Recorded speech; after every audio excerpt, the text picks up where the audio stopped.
a lot to be done. Right, absolutely. Let's put out question number 3 as well. Who do you think will form a union government in 2029? That's, of course, the next big question. 48% people say that it will be the BJP back with a full majority, and another 20% say that even if the BJP doesn't have a full majority, it's still going to be an NDA alliance, a BJP led NDA alliance that will come to power. Jyota, your take on the same? I mean, for the same party to come back for a fourth consecutive term, what will it take for the BJP? Well, actually, when you are looking at what people believe, it is actually 48 plus 20%, Yes. meaning it is 68%, that is almost 70% people believe at this point in time that yes, BJP is coming back, and especially this has to be seen in the context of the elections that the BJP has won post the Lok Sabha.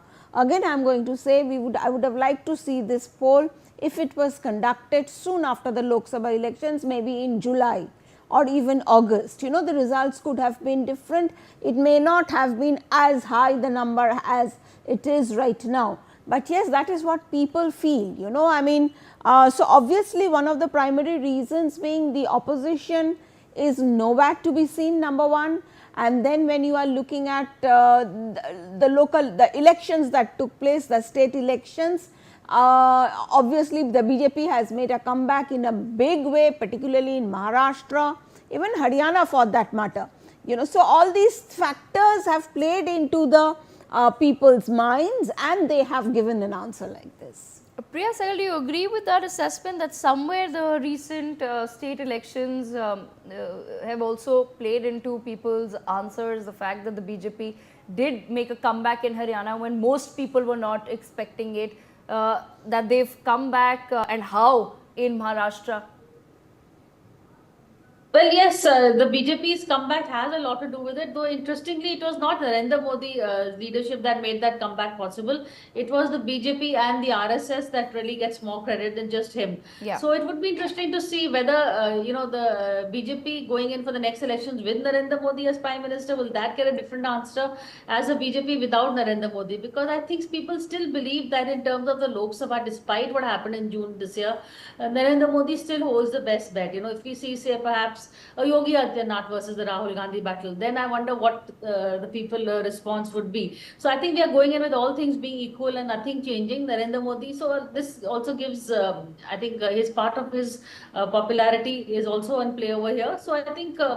It's interesting that, again, it comes down to election wins. The fact that Congress has not been able to deliver a concise, comprehensive win after the Lok Sabha means that people still don't believe that Rahul Gandhi has it in him to deliver, and they don't want a hodgepodge of another front, National Front, United Front, whatever, India Front.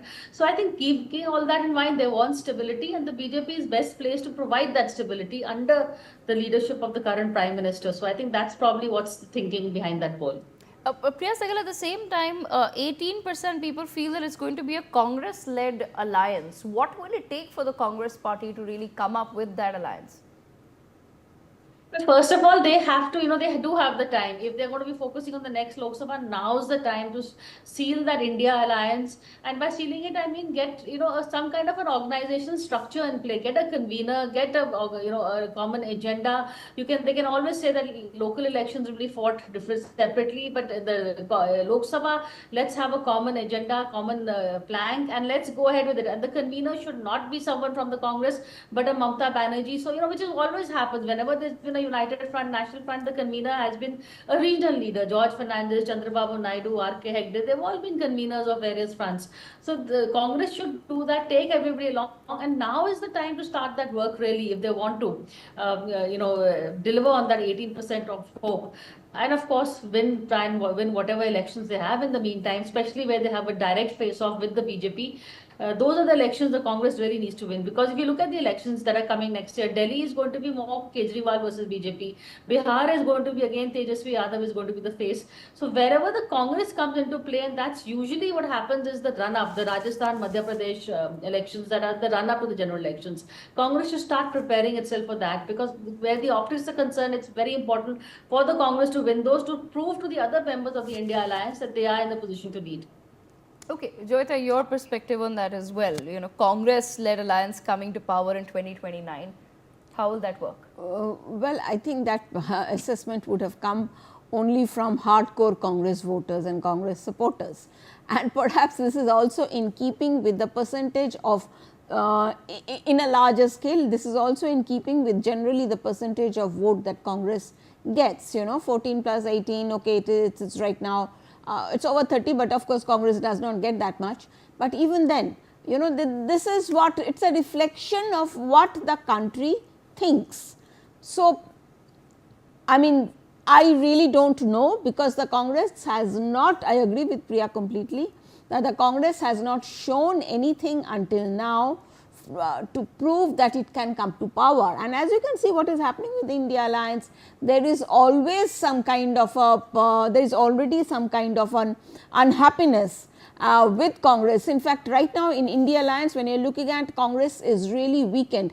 Congress comes across as really weakened, and that is going to affect, and that is the reason why everybody wants to be the leader of the India Alliance, particularly Mamata Banerjee, and Shiv Sena is also saying that yeah, we should consider Mamata Banerjee's thing. So yes, I mean, that looks like bit of a, I would say, chimera, bit of a mirage right now.